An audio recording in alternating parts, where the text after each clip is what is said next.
Welcome to Build. I'm your host, Matt Forte. We are here live at the Build Studio in New York City. Now, I make no secret of it. I love my dog. I love animals in general. So I'm very, very excited to speak with my next guest.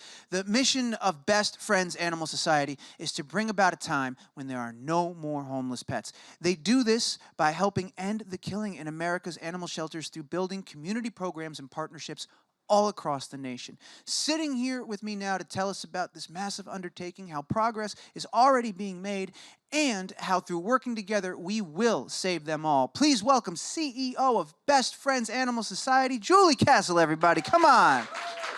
Yes. Thank you.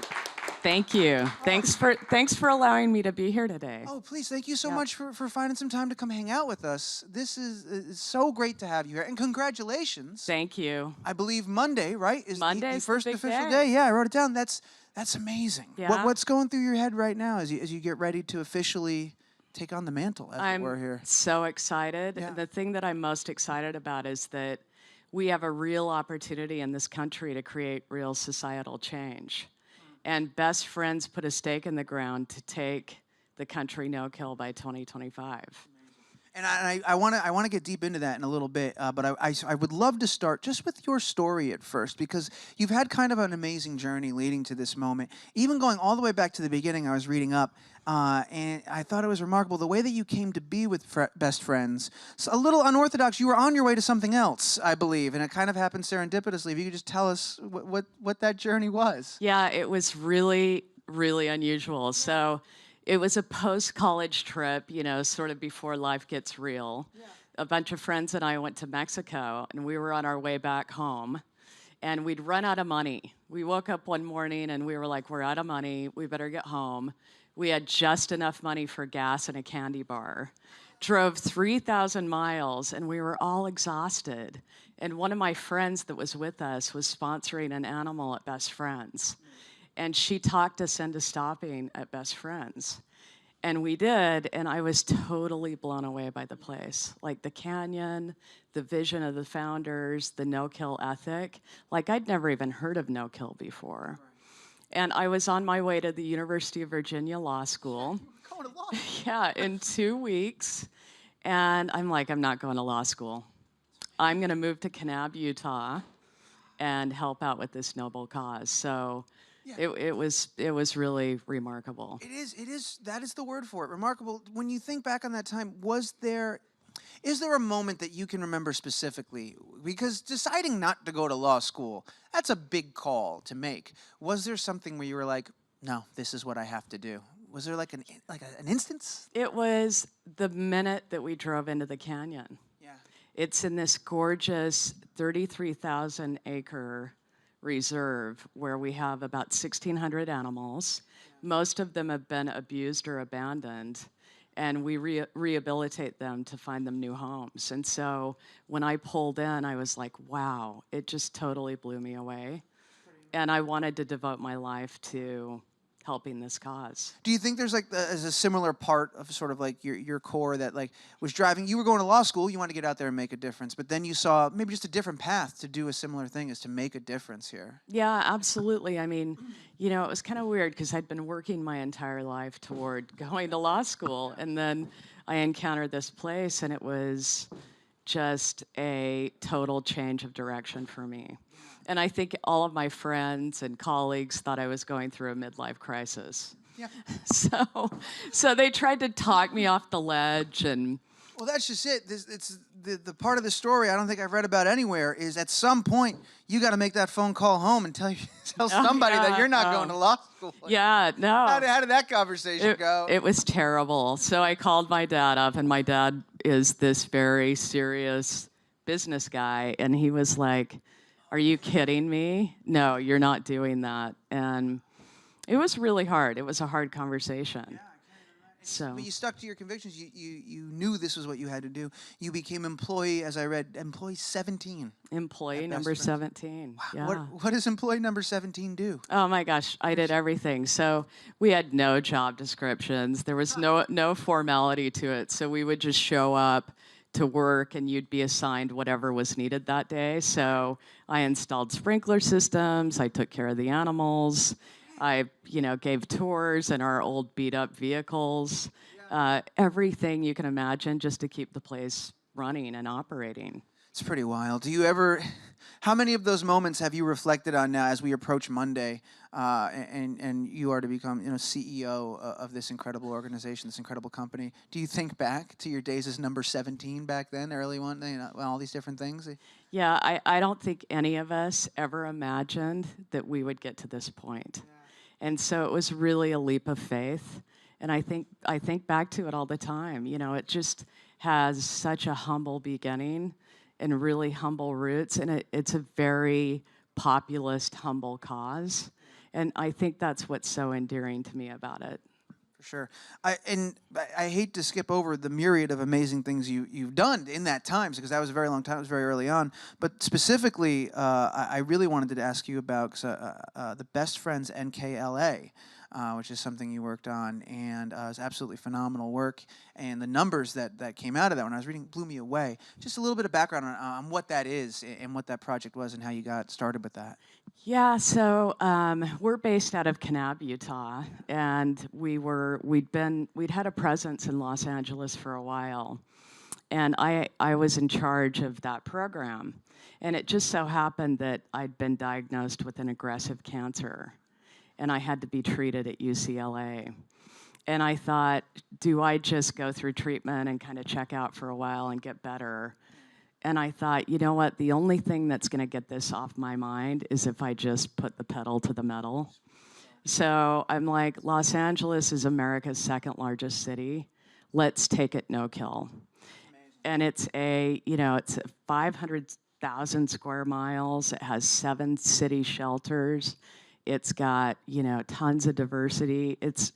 It was a big challenge. So I pulled together sort of all the key players in animal welfare, and animal welfare can be, not everyone aligned. And so I got all of these guys together, these stakeholders, and we sat down and created a strategic plan to take LA no-kill. And at that point, they had a 53% live release or save rate. And today we're at about 88%. So we're going to cross that finish line of no-kill here in a matter of months. From 53 to 88 in one of the largest, most complex cities in all of America. Yeah, in 5 years. I'm going to hang on while we applaud, because that's ridiculous. Now, when you achieve something like that, when you get those kinds of results, is that where you start to think to yourself, oh man, we could do this nationwide. If we could pull it off in LA, we kind of already know what to do to a certain degree. Now we just have to extrapolate, right? Like, what does that process look like when you turn this from a city goal into a nationwide goal? How does that work? Yeah, it's such a great question, because for so many years, people thought, this isn't possible. No-kill isn't possible. Mm-hmm. Because the animal sheltering movement has been around for 150 years. And it actually started right here in New York City, where there was overpopulation of dogs. The citizens were upset. So the solution was to take all the dogs, round them up, put them in a cage, and dunk them in the East River. So there was a public outrage over that. And so what they decided to do was build a shelter, and then the killing just continued to happen in the back room. And years went by, and somewhere along the way, we lost our soul of how we were going to care for these animals. And so, then these remarkable founders at Best Friends come along in 1984 and say, there is a better way. Like, let's figure out how to best save the animals rather than how to best kill them. So after LA happened, we were like, look, 10 years ago, there were 0 no-kill communities. Today, there are 1,500. And to us, it was a matter of looking at the whole country and saying, do we really even know how many animals were dying? And at that point, nobody knew. No one. All of the people in this industry. That's a really scary number to have to figure out. Yeah. Because you don't know what's waiting for you on the other side. Yeah, it was scary. So we went county by county across America to source all the numbers in all the shelters in the country. And what we discovered is that 4,100 animals are dying every day in America's shelters. And the bulk of that is happening in 7 states.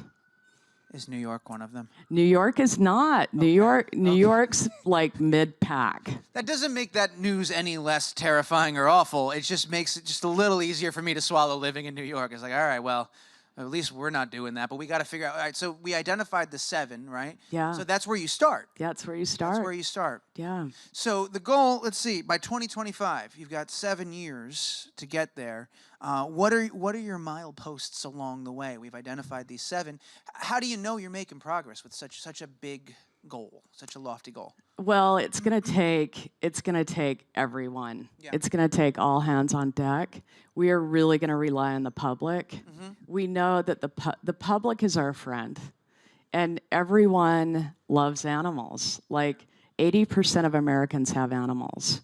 We know that 17 million Americans are gonna get a pet next year, and if there are 1.7 million animals dying in the shelter system, it's a matter of, okay, source your pet from a shelter, not from a pet store or a breeder. Gotcha. And so that's kind of the overarching, it's a matter of just redirecting where people get their pets and their in animals. simplest terms, really. Yes. It's connecting those 2 statistics together. Because Exactly. They help each other. Yeah. We're going to take audience questions to do a bunch of other stuff, but we have a really special thing in the interest of saving them all. We have 2 that we could help save today. This is very exciting. We have some extra furry friends that we're going to bring out in a second, and you're going to tell us a little bit about them. The first one, I want to say is Truffle? Truffle. Truffle, come on out here. And yeah, a little bit of round of applause for Truffle. Look at Truffle. Oh, buddy. Come on. Hey, Truffle. Come here, buddy. Unreal. All right, so let's get into it. Tell me a little bit about Truffle. How old is he? What's his story? So Truffle is a boxer mix. He's about 3 months old. He loves to play fetch, and he loves squeaky toys. He is available for adoption in our Soho Center on 307 West Broadway. Yeah, I cannot highlight that enough. The animal you see today, Truffle, and then our next little guest, both of you go to bestfriends.org, right? Yep, bestfriends.org. You can find information, and Truffle can come hang out with you, and you can be this happy all the time. So he's available for adoption right now. Yeah. What else do we know about Truffle? So Truffle has an interesting story. He came from our Atlanta center with about 20 other puppies. And that's one of the strategies, too, is that Georgia is one of those 7 states. And New York is doing really well. And so, we transported about 20 pups up here to find them homes in America's largest city. And so it's really a distribution of getting adoptable animals to the centers where they're going to have the best chance to find a great home. For sure. I would be remiss not to bring up, I saw earlier that Truffle is able to sit on command when given incentive. Yes. We've provided you with a little bag of treats there earlier. Yes. Would you be so kind as to demonstrate one of the more adorable aspects of having Truffle in your... Oh my gosh! She didn't even say it yet! Look at him. Look at this guy. Like, isn't he the cutest? Okay, that is treat worthy, isn't it? Hey, Truffle. Come here, Truffle. Truffle. Come here. Sit. Good boy. Aw. Round of What a applause for sweet Truffle boy. and how awesome he is. Thank you. Truffle is only half the story of the friends we got with us today. As much as I would keep Truffle up here forever, we have another adorable little buddy who's going to join us in just a moment by the name of Mantis, I believe. Is that Yes, right? Yeah. Mantis. So, because it's not just dogs. Is Mantis already here? Fantastic. So talk to us a little bit about Mantis. Oh, my goodness. So Mantis is a sweet kitty who is about 2 months old. 2 months. Yeah, maybe 10 weeks. And the thing about cats is they are the most vulnerable animals in America's shelters. Really? Yeah, so the majority of animals that are killed are cats. And so, but they're America's most loved pets. So if you're considering a cat, please go to your local shelter to adopt. There's so many little bits of data that almost match up, that don't make sense too, like the most loved pet, but Yeah. yet the most vulnerable and all that. How frustrating is it for you when you have all this data and you go, my God, this doesn't need to be a problem? Yeah, I mean, it's so reachable. That's the thing. And I think one of the coolest parts is that we didn't used to have this data, but we do now. And so it's a matter of empowering the public to help us take action and save these lives. Because nobody wants to see great animals like Mantis and, you know, all the other animals that we have across the country die in America's shelters. Look how precious. 2 months, you said? 2 months? Yeah, probably 10 weeks. 10 weeks. And I mean, what else do we know about Mantis? He's not going to get.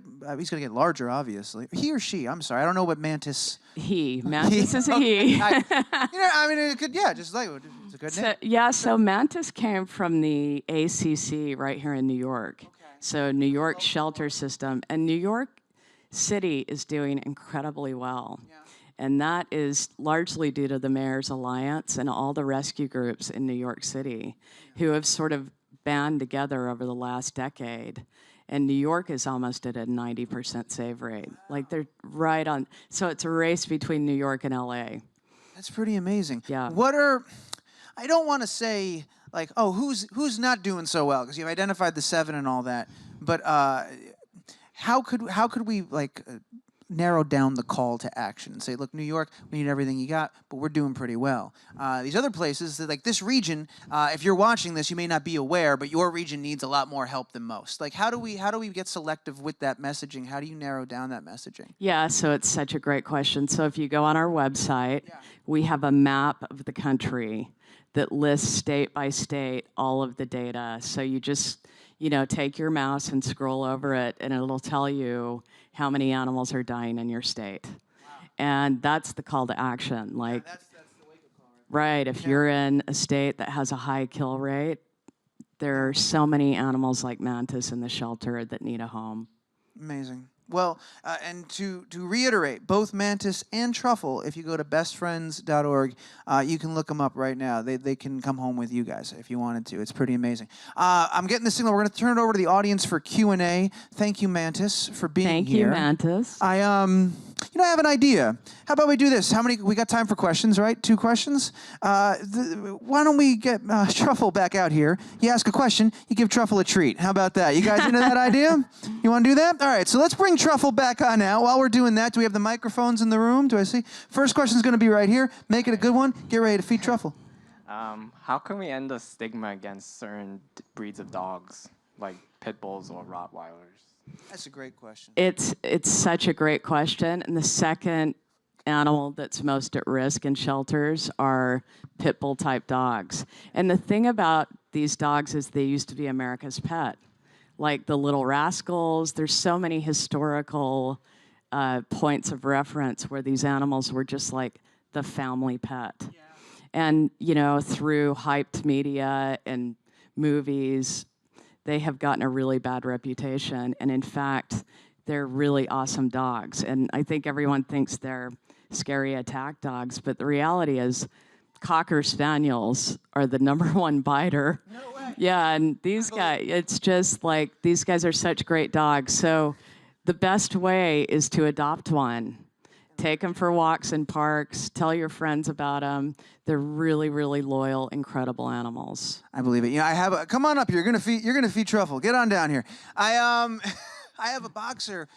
He's about 8 years old now. Sweetest creature in existence. But there are people that are intimidated. Totally. Everybody, just come on over to the other side of Truffle over here so we can see on camera. Oh, there we are. There we are. Ask him to sit. There you go. Perfect. Truffle, sit. You know, say sit. There you go. And I'll feed him. Yeah, there nice you go. job. Round of applause. Way to go. You're a natural. Bestfriends.org. You can take Truffle home. But people are intimidated when even though he's got this big goofy face, there's just something that there's a stigma, I guess, that's still out there. Yeah, there is. But as soon as they pet him or they see him, oh my God, they melt. They're so sweet. They're so really sweet dogs. All right, we're gonna do one more. Don't worry, Truffle, you're gonna get it. We got one more. Who's it gonna be? All the way in the back. All right, I'll get your treat ready. Hi. I know a couple of my friends aren't that into pets as much, but I was just wondering, like, what can I tell them to do to help these furry friends of ours? So if you are not able to adopt a pet, the best thing that you can do is use your social media as a tool. Like, tell people about this problem. Share on Facebook and Instagram and Twitter that these animals are dying in America's shelters. That, to me, is the very best thing that you can do if you can't adopt a pet or if you can't foster. But I mean, fostering is sort of the second best option. And just right here in New York City, we've had 20,000 foster hours through our volunteer system here. 20,000 hours. And so people are really dedicated to find these guys homes. Well, that's encouraging, and that's good to hear. You know, come on down. You're going to feed Truffle. You want? Got your treat ready for you right here. As we're doing this, do me a favor. Do it from that side of the carpet. Go on over there. See if we can get a different shot. Here's the treat. There we are. Truffle. Oh, he's all wrapped around you. He can't wait. Go ahead. I could honestly, if we weren't out of time, I would do this for another like hour. Just everybody one at a time coming on up and feeding Truffle. I would do that. But Julie, I got to let you go. We got to wrap things up. But I want to thank you so much for taking the time for being here, for introducing us to Truffle and Mantis, for all the incredible work you've done and the work you're going to continue to do. Congratulations, CEO, best friends. Thank you so much. Everybody, I'm super grateful. Oh, thank you. And one more time, bestfriends.org, right? And make some noise, the CEO of Best Friends, ladies and gentlemen. Julie Castle right here.